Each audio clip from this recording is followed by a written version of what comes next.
Bienvenidos al canal Unisofi. Como siempre está con nosotros el arquitecto Fernando Vilchis. Fernando, seas bienvenido. Muchísimas gracias por estar aquí con nosotros. Gracias, José Manuel. Buenas tardes, auditorio de UNICEF. Me comentabas que íbamos a hablar en esta ocasión sobre la procedencia del arte, de dónde viene el arte, la procedencia, que es algo muy importante de otro tema que ya habías tratado en este canal, que lo vimos ya hace la semana pasada, me parece, sobre la certificación del arte. Entonces es un tema complementario a la procedencia, a la procedencia del arte. ¿Qué nos comentas? Precisamente ¿Qué tiene es que la ver con eso. procedencia? ¿A qué nos referimos con este término que puede resultar técnico o algunos ajeno, que no sabemos qué es? Pues mira, las personas, los amigos, los escuchas que estén interesados en invertir en arte a cualquier nivel, porque si uno se va de cacería puede encontrar magníficos grabados de la escuela mexicana, de Rodolfo Méndez, del propio Siqueiros, y puede encontrar maravillas por precios muy razonables. En vez de comprar un póster, comprar un grabado original, una estampa original, que México es un gran productor, precisamente por los conceptos siqueirianos del muralismo, de la estampa, ¿no? Es lo que decía, el arte debe ser público. Entonces se fundó la gráfica popular, el taller de la gráfica popular, que eran como 20 grabadores y pintores, eh, digamos, secundando las ideas de Siqueiros. Entonces uno puede encontrar grabados maravillosos por precios muy razonables, por ejemplo en la Lagunilla o en todos esos mercados que hay en México maravillosos. Si se va de cacería puede encontrar arte de todo tipo, como aquel famoso marchante que se encontró Leonardo da Vinci.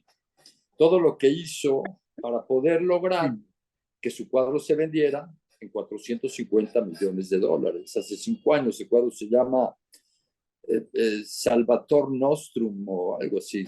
No recuerdo el nombre del cuadro, valdría la pena revisarlo, pero la trayectoria que siguió este tipo para poder lograr que su cuadro se vendiera en 50 millones de dólares. Hay inclusive un video, bueno, una película, un largometraje documental de cómo se logró todo este proceso. Podemos hablar después de ello, pero es un camino muy largo y a lo que vamos, una parte medular en el mercado del arte, como bien dices, es la certificación. Ya habíamos hablado de que en el mundo cada artista, llámese como se llame, a lo largo de los siglos, tiene un experto que está vivo y puede ser Botticelli, Picasso o Diego Rivera o Siqueira. Hay una persona en el mundo que es la autorizada o la que tiene la anuencia de las casas subastadoras para poder emitir una opinión. Puede haber opiniones de 1000 gentes, pero se busca la de esa persona en específico. Ya habíamos hablado que para Picasso era Claudio y que Claudio acaba de fallecer hace 2 meses. Entonces, en este momento se quedó, digamos, desierto el proceso para la certificación de Picasso. Los propietarios de Picasso tienen que atenerse hoy por hoy a que su cuadro esté publicado en el catálogo Servos o en algún otro catálogo, que esa es otra de las cosas, que tu obra, cuál es la trayectoria de tu obra desde que salió del caballete del artista, desde que salió del caballete de Vincent, dónde estuvo este Van Gogh a lo largo de 100 años o de 120 años. Entonces, eso aplica para todos los artistas. Si tú vas a invertir en arte, sea quien sea el artista, esté vivo, sea joven, sea viejo o ya no viva, es muy importante toda la papelería que puedas ir tú recolectando, coleccionando a lo largo del tiempo para poder ponerlo a subasta pública si así quisieras tú en el futuro, ¿no? A fin de cuentas es el último escalafón del mercado del arte, acaban siendo las casas de subasta. Hay muchas ventas en privado, que no sabemos en cuánto se cerraron los tratos porque precisamente fueron privados. Pero este asunto es muy importante. La palabra procedencia no es del todo acertada en este tema. La palabra que se usa comúnmente en el mercado del arte es provenance. Provenance en español podría traducirse como procedencia, pero no es exactamente el mismo concepto. Se usa la palabra provenance tanto en inglés como en francés, como en español y como en cualquier idioma. La provenance es un factor medular y esa provenance puede originarse en una servilleta. En el momento en que yo cierro el trato con la persona que me está vendiendo el cuadro, supongamos que es una firma importante, supongamos que es un chiquero, supongamos que es un etcétera, cualquier artista de renombre, pues la persona que me está vendiendo el cuadro, por lo menos que me firme en este papel que está recibiendo la cantidad a su entera satisfacción. Eso ya es un origen y ese es el tipo de pruebas, el tipo de documentos, el tipo de digamos, evidencia de que se llevó a cabo una transacción comercial que implica ese cuadro, esa pintura, esa escultura. Lo ideal es adquirir con marchantes calificados, con marchantes que trabajan directamente con el artista. Si el artista ya murió, bueno, pues entonces la galería que representó al artista en vida debe de expedir una factura, un recibo con papel membretado. Por ejemplo, en el comercio del Dr. Atle, un papel del Salón de la Plástica Mexicana es un papel invaluable. O sea, si alguien adquirió ese doctorado en el Salón de la Plástica Mexicana y tiene un recibo, no una factura, pero un recibo de que se vendió ese cuadro en el año 60 o 50, ese es un papel maravilloso. Ya hemos platicado que, por ejemplo, en Atle, el doctor Atle, vamos a hablar de este ejemplo, normalmente hay opiniones de Carlos Pellicer, que era todo un estudioso, una opinión de Carlos Pellicer sobre un doctorado, pues es maravilloso, pero Carlos Pellicer ya no está aquí para defender su opinión. Al fallecimiento de Carlos Pellicer, el que expidió su opinión por escrito y se llevó a los artistas a Europa y hizo toda una revolución con las maravillas que fue exhibir allá, fue toda un despertar al arte latinoamericano, lo que hizo Fernando Gamboa. Él también expedía su opinión por escrito de las piezas que le prestaban, que le facilitaban, que le consignaban para poder exhibir en Europa. A la muerte de Fernando Gamboa, quien retomó, digamos, este estudio de los paisajistas mexicanos, no nada más Atl, sino Cleofas Almanza, Joaquín Clausel, José María Velasco, fue el maestro Javier Moisén, y fue el que empezó a escribir sobre el tema, y una certificación de Moisén en el mercado internacional valía oro, y sin ella era imposible casi vender, o si la negaba, por ejemplo, era imposible vender el cuadro en el extranjero. Tú sabes que el arte mexicano se empieza a subastar en Nueva York a partir del principios de los 80s, por decir, el arte mexicano y posteriormente el arte latinoamericano. Pero si yo tengo una factura original de la galería de Juan Martín, de la galería de Inés Amor, de la galería de Antonio Sousa, por decir, los que operaban en aquel tiempo, un papel, un recibo con la firma de Antonio Sousa de que yo compré ese Toledo en esa galería, bueno, eso es magnífico.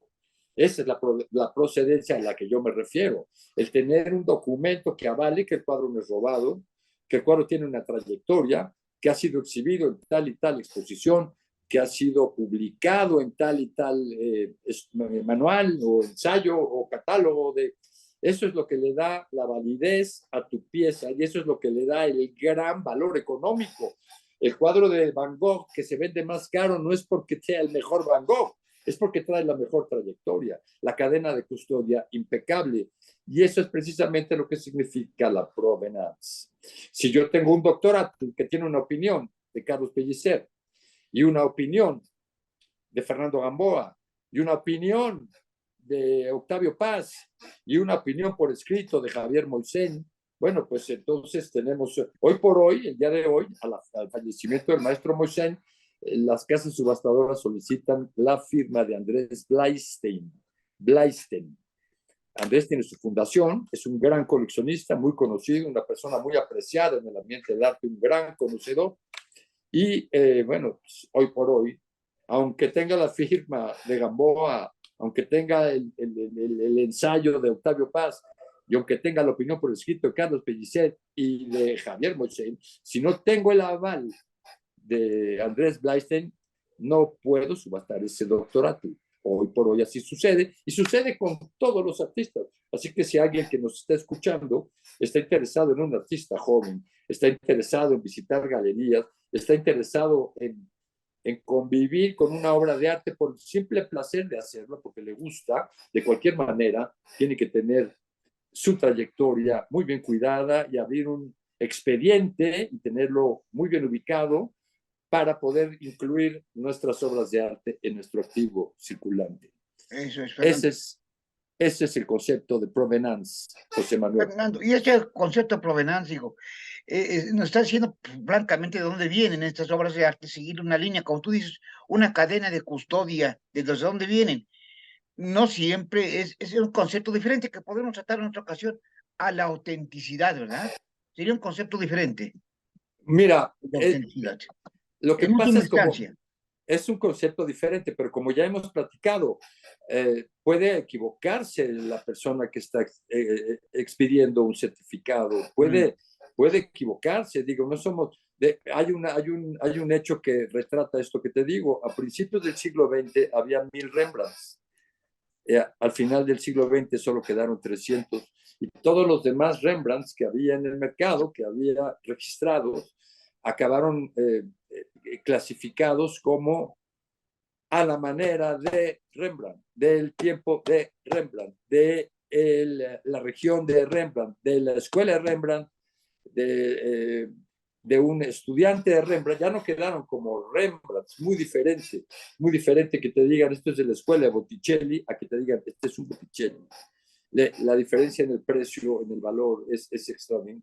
Y el que va a comprar el Botticelli y va a pagar los millones de dólares que vale, o el Rembrandt, pues lo que quiere es esa seguridad de que esta cadena de custodia se conoce desde el día en que Rembrandt sacó el cuadro del Caballero. Eso es. Y eso aplica a todos los artistas. Digo, la idea de hacer este programa y de lo que yo hago es que la gente vaya y compre a sus contemporáneos, invierte en arte de hoy. El arte es vivo, el arte es hoy. Eso no quiere decir que invertir en arte antiguo, en arte del pasado, no sea también maravilloso. Pero lo que tratamos de hacer es que todos los que nos dedicamos al arte, al comercio del arte, a la producción del arte, a la generación de riqueza, pues se pueda colocar hoy. Digo, los artistas tienen que vivir hoy, tienen que comer hoy, tienen que educar a sus hijos hoy.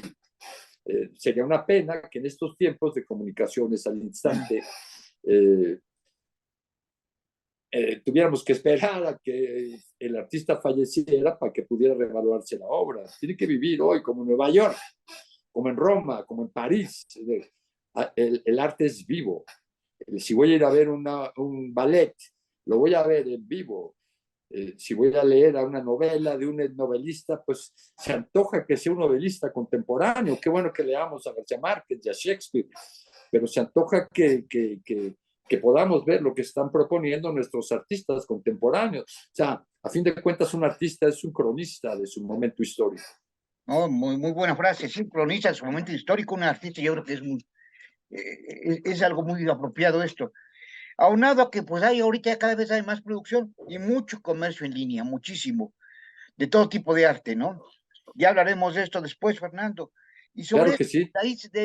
desde esta, en base al auténtico, a la provenance, también hay palabras muy técnicas que he estado descubriendo que yo no veo el arte, pero no conoce una profundidad. Aquí es lo de las listas de marchantes, donde salen todas estas cuestiones, se podría decir, los Eh, marchantes del arte.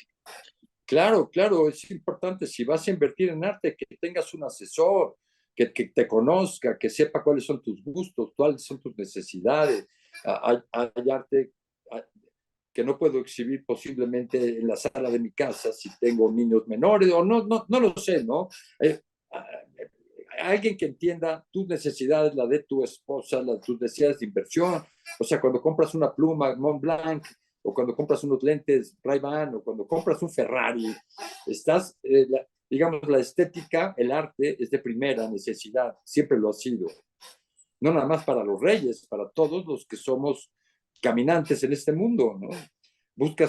escoges una camisa en vez de otra porque te gusta más, porque te complementa, porque quieres tú expresarte a través de la camisa que compraste. Y lo mismo el arte que tienes exhibido en tu casa, en tu oficina, o guardado en tus bodegas, ¿no? Que te recreas en esa música maravillosa de Mozart, de Strauss, y también en los artistas contemporáneos, ¿no? Presenciar a Alondra de la Parra, dirigir la Orquesta Sinfónica Nacional, pues es un placer de reyes. Y lo podemos hacer. Antes no se podía hacer. El pobre pueblo tenía que conformarse con los juglares y trovadores. Si querías escuchar a Mozart, tenías que ser invitado por el rey. Muy difícil. Pues muchas gracias, Fernando. Me parece que son cuestiones muy interesantes y que qué bueno que haya aceptado hacer este programa, porque ya, para que la gente conozca. Hay mucho en Internet, como también hay muchas compañías que se dedican al arte, pero también tienen que tener uno cuidado por la cuestión de que también se pueden presentar muchas estafas, ¿no? Bueno, eso está al orden del día, claro que sí, porque el arte alcanza precios magníficos. Fíjate, hay un caso muy especial que yo recuerdo con tristeza. Él se llamaba Alejandro Santiago. Alejandro murió hace, no me acuerdo, 6 o 7 años, antes de la epidemia, hace como 8 años murió Alejandro. Fuimos buenos amigos, digo, yo lo conocía, lo admiraba mucho. Y Alejandro empezó a tener mucho éxito, sobresalió por encima de todos sus contemporáneos oaxaqueños y empezó a tener un éxito internacional fabuloso. El día que Alejandro murió, esto es una coincidencia increíble, el día que Alejandro murió, una casa de subastas en Guadalajara de México sacó a subasta una serie de cuadros debidos a la manufactura de Alejandro Santiago, y esa noche uno de los cuadros se vendió por arriba de los 600,000 pesos. Cosa increíble, inconcebible, porque en vida Alex nunca llegó de ninguna manera a ese precio, ¿no? Llegaba escasamente a los 100, 120,000 pesos. A mí me tocó vender obra de Alex. Y esa noche una pieza llegó a los $600,000. Eso sucede muchas veces, sí es cierto. No quiere decir que eso valgan los demás cuadros de Alejandro, ¿no? Habría que ponerlos en subasta pública y a ver a cómo nos toca, pero son situaciones del mercado que suceden además en todos los ámbitos. Sí, Y es lo sí, son maravilloso muchos del mercado factores, del ¿no? arte. Hasta la suerte ahí yo creo que influye. Digo, Rivera murió en la pobreza, no tenía ni para sus medicinas y era un artista reconocido en el mundo. Fue el primero a quien se le hizo una exposición individual en el Museo de Arte Moderno de Nueva York, antes que a Picasso, antes que a Matisse. Fue el primero, digamos. Rivera, por su personalidad arrolladora, por su gran tamaño, por su pensamiento y por su capacidad monumental, en su momento pues era el artista más famoso del mundo, por encima de los que te acabo de mencionar. Y por eso fue el primero que le abrieron las puertas del Museo de Arte Moderno de Nueva York para una exposición individual, y después muere en la pobreza, en el olvido, y es un caso que se ha repetido a lo largo de los siglos. Caravaggio, Rembrandt mismo, Vincent Van Gogh, no se diga, ¿no? Murieron de hambre prácticamente. Así es. Modigliani. Pues, aquí en México hay algunos pintores así, unos malditos, le llaman los pintores malditos, y en otra ocasión hablamos de los malditos, querido José Manuel. Así es, sí, y pueden ser pintores, artistas en general, plenamente desconocidos, lo que no quiere decir que no sean magníficos, ¿no? Que su obra debería de ser más valorada en ese aspecto. Pues muchas gracias, Fernando. Nos vemos todos la próxima semana. Claro que sí, José Manuel, un saludo a los Suscríbanse, por amigos de favor. Unisofi. Gracias, hasta luego. Saludos a todos, que estén muy bien. Gracias.